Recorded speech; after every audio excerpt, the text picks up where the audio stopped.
General Sorkin entered the dim alien barracks slowly, his heavy steps echoing across the metallic floor. The younger soldiers were gathered near the center of the room, sitting around a small fire built only for mood and comfort.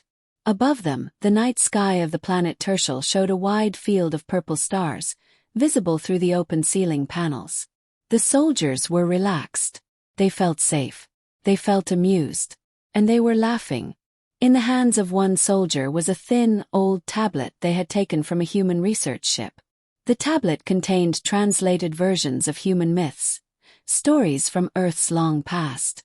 The alien soldier holding the device laughed so hard that his face markings pulsed bright blue. "Listen to this," he said. "A human warrior fights a giant monster with only a wooden club. The monster is 50 times his size. How do humans believe this nonsense?" Another soldier slapped his knee. "Humans are strange. They make stories to make themselves feel brave. They dream big because they are weak." A third soldier added, "They speak of gods that walk among them, of storms that talk, of creatures made of fire. Why does their history contain such foolish tales?" The group erupted in laughter again, their sharp teeth glowing in the firelight. General Sorkin watched quietly for a few seconds. He said nothing at first. His large, scarred body stood like a stone statue at the edge of the fire. He waited until the soldiers noticed him. Silence spread slowly. When the last soldier finally realized the general was watching, the laughter died completely. The fire crackled, filling the uncomfortable stillness. Sorkin stepped closer. His face stayed unreadable, but there was something heavy in his eyes, something that made even the boldest soldier lower his head. "General," one soldier said softly.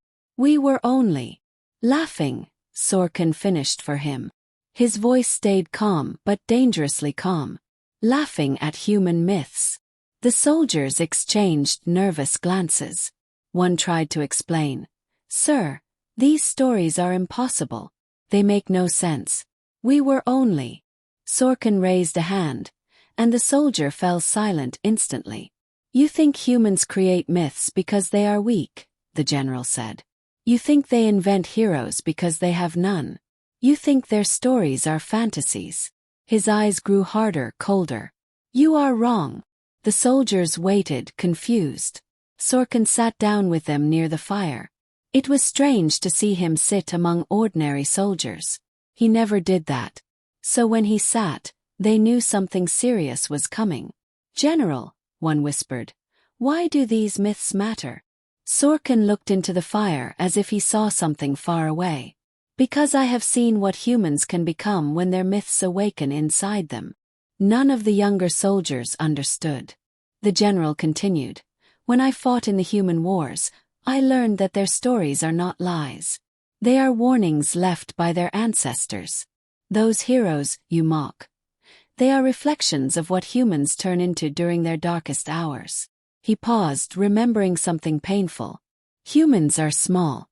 Humans are fragile. Humans bleed easily. Yet they rise again and again. Their myths teach them how. Their myths tell them who they can be." The youngest soldier frowned. "But General, they cannot fight monsters or gods. Those things are not real." Sorkin slowly shook his head. "The monsters are real. Have seen them. Have fought them. And the worst monsters of all were humans themselves." The soldiers stared at him, shocked and confused. The general leaned closer, his voice low. "When a human believes in a story, when they think they must protect someone or stand for something, they change. Their bodies do not grow bigger, but their courage does. Their strength does. Their fury does." He tapped the human myth tablet gently. "These myths are not entertainment. They show what humans do when pushed to their limits." One soldier whispered, "But why do they need such stories?" "Because," Sorkin replied, turning his eyes toward the sky, "humans were born on a world full of danger. They had to imagine heroes just to survive. When they face fear, they remember those heroes, and they become like them." Another soldier asked, "General, did you ever see a human like that? A human who truly became one of their myths?" Sorkan's voice dropped. Yes, one human. Man. And because of him, an entire battlefield changed. The soldiers leaned in closer. What did he do? They asked. Sorkan looked at each of them. His eyes were grim. He fought as if he had nothing to lose, the general answered softly. He fought like the old stories said he would. And because of him, thousands died. The soldiers froze. Sorkan stood slowly. If you still think human myths are jokes, then you know nothing about the enemy. He turned away from the fire. Sit. Listen. And I will tell you the truth. The soldiers swallowed hard and sat up straighter. And Sorkan began the story. The fire burned quietly as General Sorkan prepared to speak. The younger soldiers sat in a tight circle now, their earlier laughter completely gone. They could feel the weight in the general's voice. None of them wanted to interrupt. None dared to move. Sorkan took a slow breath. It happened 12 years ago, he began. During the siege of Vargon Ridge.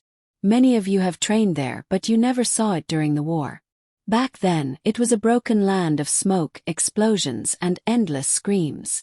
The soldiers listened closely. Our army was winning, Sorkan continued. We had crushed the human defenses on every front. Their walls were falling. Their numbers were small. They were tired, cold, and starving. We believed victory was certain. He paused. His eyes hardened. That was our mistake. The youngest soldier leaned forward. General, what happened? Sorkan looked into the fire again, as if he could see the battlefield inside it. There was a human settlement below the ridge. Small one. It had nothing special in it, just a few houses, a food store, and a shelter. But the humans protected it as if it were the heart of their world. They refused to retreat. They refused to surrender. We did not understand why. He shook his head slowly. We thought they were simply stubborn. But the truth was far deeper. The soldiers exchanged confused looks. Sorkan continued.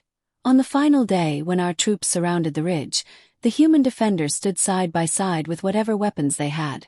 Guns, knives, metal pipes, even farming tools. They knew they could not win. They knew they would die. But they held the line anyway. One soldier whispered. Why would they defend a small settlement like that? Sorkan answered. Because inside that settlement were children. The room went completely quiet. Human myths speak often of protecting the weak, Sorkan said. In their stories, warriors fight monsters to save villages, families, and children. Humans take these stories very seriously. They try to live up to them, even when it seems hopeless. He paused. And that is when we met him. The soldiers leaned closer. Sorkan spoke carefully now, each word heavy. His name was Commander Jace Rowan. Before the siege, he was only a normal soldier. Nothing special. Not stronger than others. Not a hero. But that changed the moment he learned the children in the settlement would not be evacuated. One soldier asked, "What did he do?" Sorkan closed his eyes for a moment, remembering. He walked alone to our front line. The soldiers gasped. Yes, Sorkan said. One unarmed human approached our entire army. He wore no armor. He carried no weapon. He only had a radio in his hand. What did he want? Another soldier asked. He wanted time, Sorkan said. He asked for 1 hour. 1 hour to move the children to safety. The younger soldiers looked confused. And you refused? One asked. Sorkan nodded slowly. Of course. War does not pause for children. Our orders were clear. No survivors.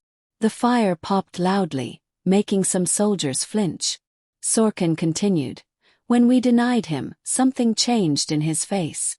It was like a flame had been lit inside him. He walked back to the humans with calm steps. Not angry. Not afraid. It was as if he had made a decision.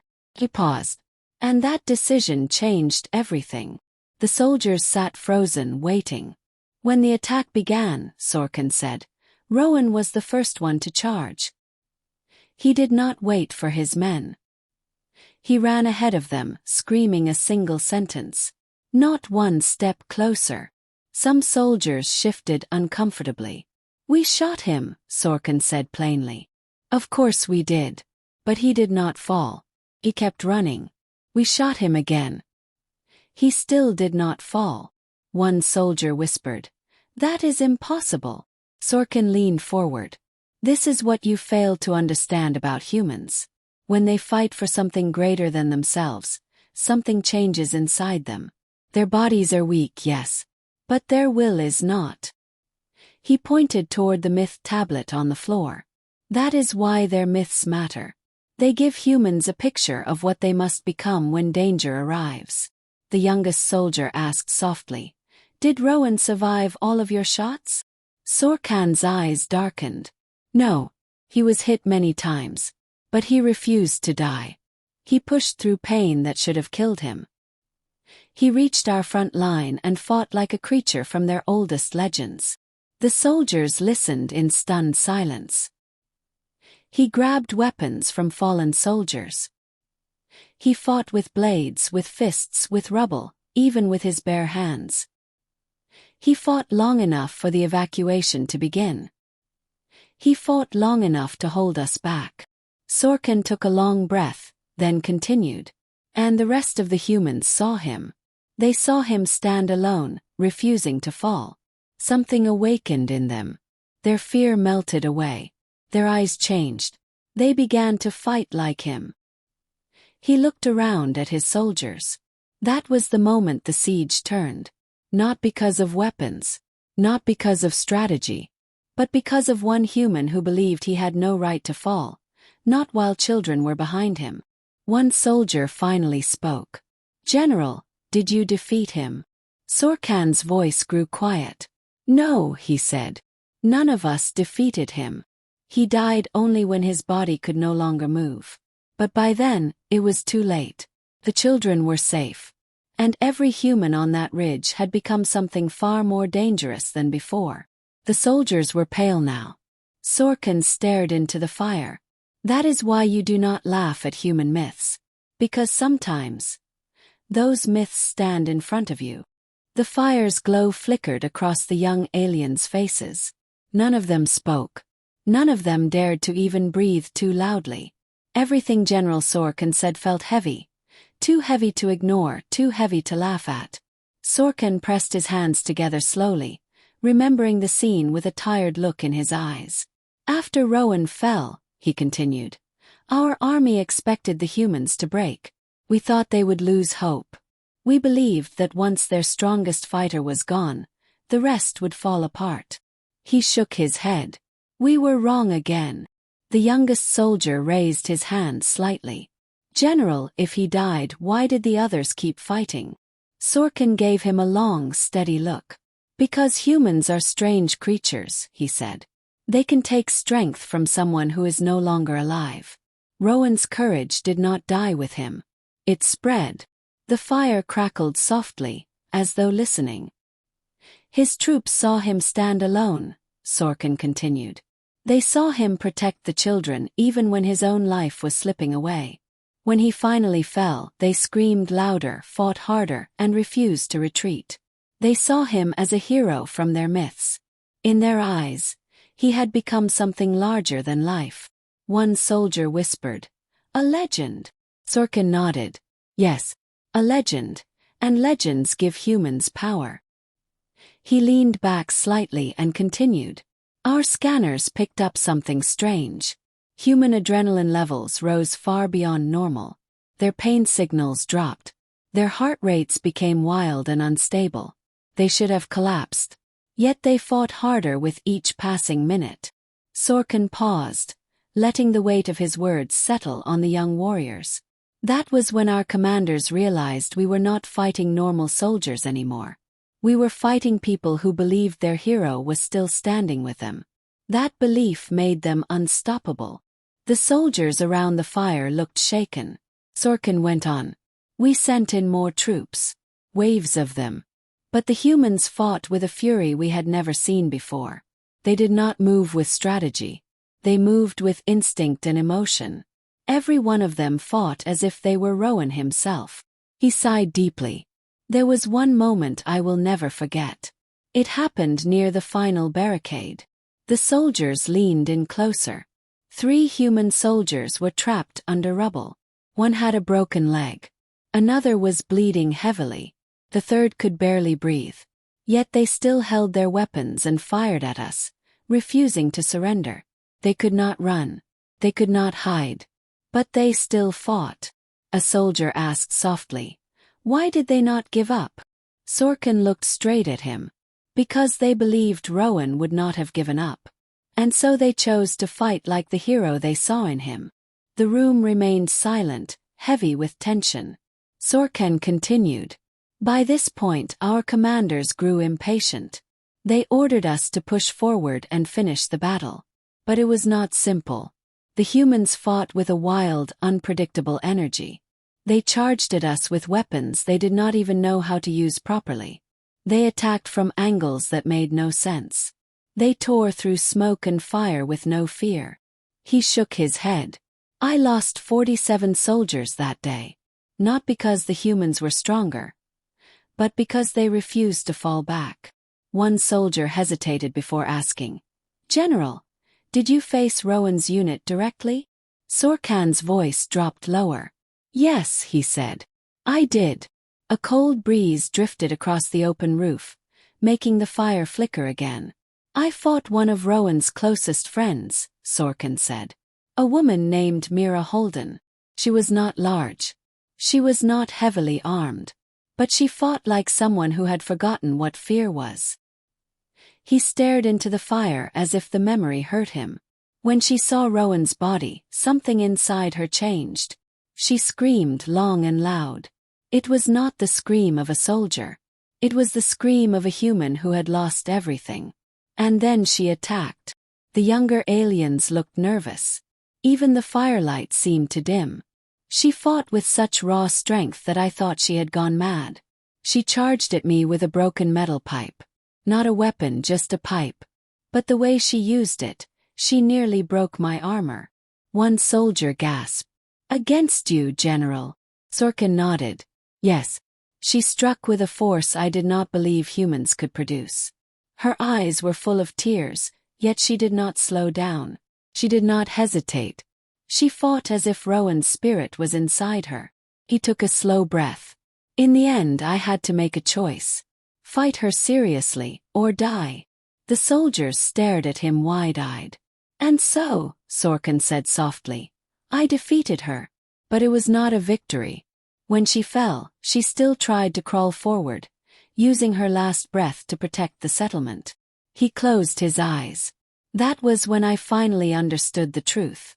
Humans are not dangerous because of their bodies. They are dangerous because they believe in something bigger than themselves. The soldiers remained completely still. Sorkin looked up at them. And that belief, born from their myths, turns ordinary men and women into warriors our kind has never fully understood. He pointed to the myth tablet again. "These stories you laugh at. These tales of heroes and impossible battles. They are the blueprint of the human spirit." He paused. And that was only the beginning. The fire crackled louder as General Sorkin continued, and every soldier around him sat stiff and silent. None dared interrupt. None looked away. The general's voice carried the weight of a man who had seen too much and survived only by luck or fate. Sorkin rested his hands on his knees. After Mira Holden fell, our scouts reported something unusual near the settlement. Something we did not expect. Something that changed the entire flow of battle. The youngest soldier spoke timidly. "General, what did they find?" Sorkin's face tightened. "They found the children." The soldiers shifted uncomfortably. "They were being moved through a narrow canyon behind the settlement," Sorkin explained. "Some were crying. Some were silent. Some carried small bags. Others clung to each other for comfort. The adults guiding them were wounded and exhausted, but they kept moving." A soldier frowned. "Why did they not hide in shelters?" Sorkin shook his head. "There were no shelters left. The humans had no choice. They had to run. He paused. And once our scouts saw the children, the battle changed into something far darker. The soldiers leaned forward, nervous. Our commanders sent a new order, Sorkin said coldly. A cruel one. They wanted to destroy the canyon before the children escaped. They wanted to end the battle quickly. The soldiers recoiled in shock. Even they were horrified. Destroy the canyon. With children inside. The youngest soldier whispered. Surely nobody followed that order. Sorkin looked at him with tired eyes. In war, he said softly, people follow orders they wish they could forget. The fire snapped loudly, cutting the silence like a blade. We prepared to strike, the general continued. Artillery crews loaded their weapons. Drone pilots positioned their machines high above the canyon entrance. The order was simple. The moment humans appeared in the open, we were to fire. One soldier clenched his fists. General, and did you fire? Sorkin didn't answer immediately. He looked at the fire and spoke slowly. Before we could launch the attack, something unexpected happened. The soldiers froze, waiting. Humans appeared on the canyon ridge, Sorkin said. At first we thought they were soldiers. But they were not. They were villagers, farmers, traders, older adults, even a few injured defenders. They looked worn and broken. But every one of them stood tall. A soldier murmured, "Why stand on the ridge? They were easy targets." Yes, Sorkin agreed. But they stood there for a purpose. They stood there to protect the fleeing children. They formed a line across the ridge. Only 20 or 30 of them. But they blocked our view of the canyon below. Sorkin exhaled slowly. They knew they would die. They had no weapons that could reach us. They were too far and too exposed. But they did not move. The soldiers stared in disbelief. Sorkin continued. Our scopes captured their faces. Some were shaking. Some were crying.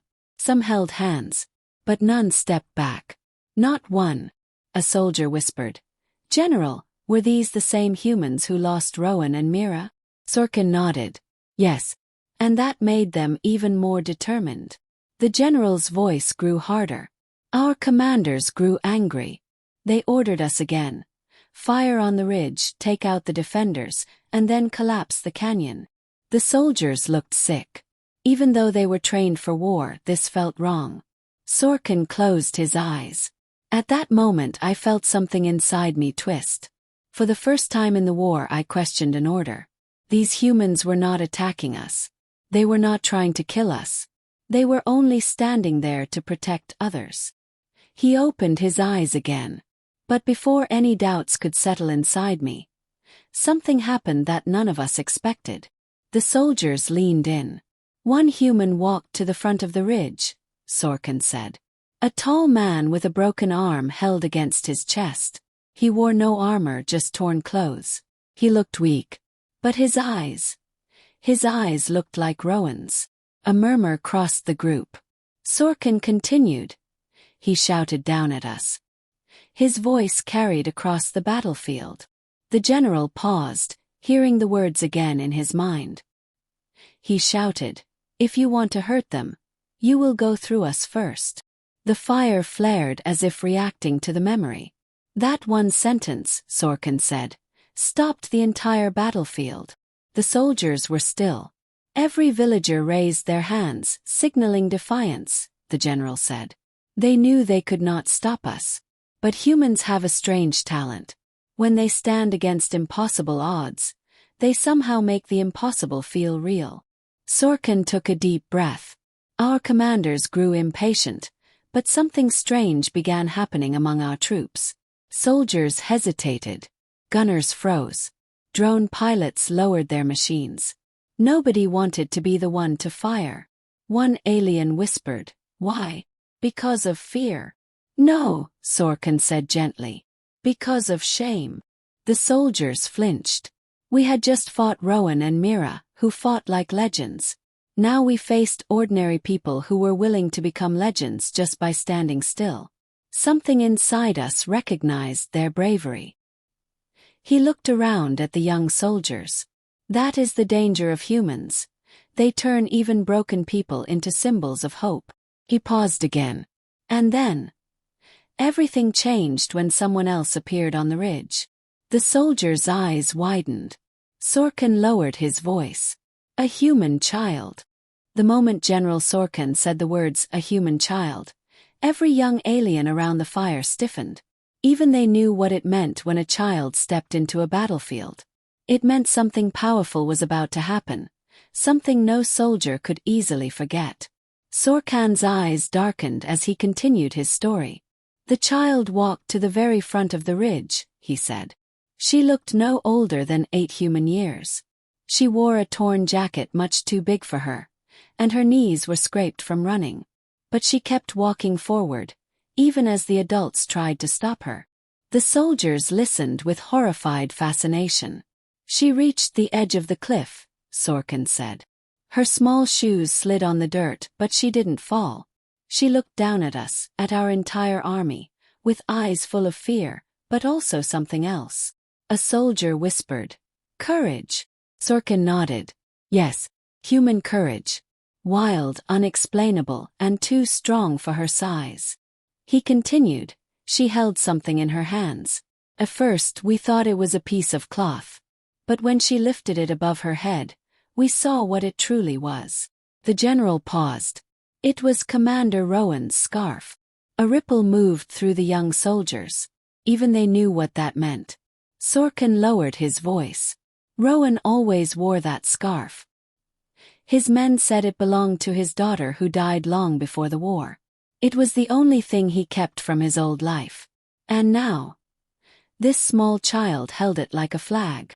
One soldier swallowed nervously. Did the humans give it to her? No, Sorkin said. She had taken it from Rowan's body when they carried him away. She refused to leave without it. A quiet, heavy hush filled the room. Sorkin continued slowly. The child raised the scarf high above her head, letting it wave in the wind. She shouted something down at us. Her voice was small, but it carried through the canyon. The general repeated the words, his voice soft. He saved us. Now we protect each other. You cannot have us. The young aliens felt a chill run across their skin. Sorkin said, that one small voice shook us more than any weapon. Our troops stared at her in disbelief. She stood there trembling, but she did not step back. Her tiny hands gripped Rowan's scarf as if it were the most powerful shield in the galaxy. He paused and looked around at the soldiers. Tell me, he asked, have any of you ever seen a child challenge an army? No one answered. Sorkin continued. The villagers behind her placed their hands on her shoulders. They formed a protective circle around her. They did not push her away. They did not hide her. They stood with her because they believed Rowan's spirit was now inside that scarf, and that the scarf was inside her hands. The fire flickered, throwing shadows on everyone's faces. Our commanders became furious, Sorkin said. They demanded again that we fire. They saw the humans as obstacles. Nothing more. He shook his head. But our soldiers could not. Not after seeing that child. Not after seeing so much courage in such a small body. A soldier whispered. What did the commanders do? They sent one of our elite units, Sorkin said. A group of armored troopers with heavy weapons. They were ordered to move forward and push the villagers aside. The young aliens tensed. Sorkin's voice grew tight. When the elite unit advanced, something happened that none of us were ready for. The soldiers leaned in closer. A group of human defenders suddenly rushed out from behind broken buildings, Sorkin said. Some were injured. Some could barely walk. But every one of them charged straight toward us. He paused. At first, we thought they were attempting a foolish last attack. But they were not. They were running to protect the child. A soldier asked, how many humans charged? Sorkin answered, 12. And how many elite troopers did we send? 50. The aliens exchanged looks of disbelief. Sorkin continued, The 12 humans fought with a desperation that shocked even me. They used anything they could find: stones, metal scraps, sticks, broken rifles. They didn't think about winning. They thought only of reaching the ridge. He lowered his head. I remember one human. He had no weapon at all. But he ran toward an armored trooper and jumped onto him, trying to drag him down. He was thrown aside, but he stood again, even with a broken arm. He charged again. And again. A soldier murmured, "All for the child." "Yes," Sorkin said. Because in the minds of humans, children represent their future, their hope, their stories waiting to be written. The general's eyes softened, something rare for him. While those 12 defenders fought, the villagers on the ridge did something even more unbelievable. They linked their arms together. Every man, every woman, even the older ones who could barely stand. He drew a long breath. They formed a living wall. The firelight illuminated the stunned faces of the alien soldiers. Sorkin continued. Our troops hesitated again. Many stopped moving. Some lowered their weapons. Even the elite unit slowed down. Because we were not looking at soldiers anymore. We were looking at people who refused to fall. Even if death stood right in front of them. He paused. And then something happened that changed the entire war. The soldiers waited, hearts pounding. The child stepped forward again. Sorkin's voice grew quiet, almost shaken. She walked past the villagers, past the adults, and stood alone at the very edge of the ridge. She raised Rowan's scarf high, and wrapped it around her small shoulders. He swallowed. In that moment, she looked like a little hero from their oldest stories. The fire crackled. And our entire army froze.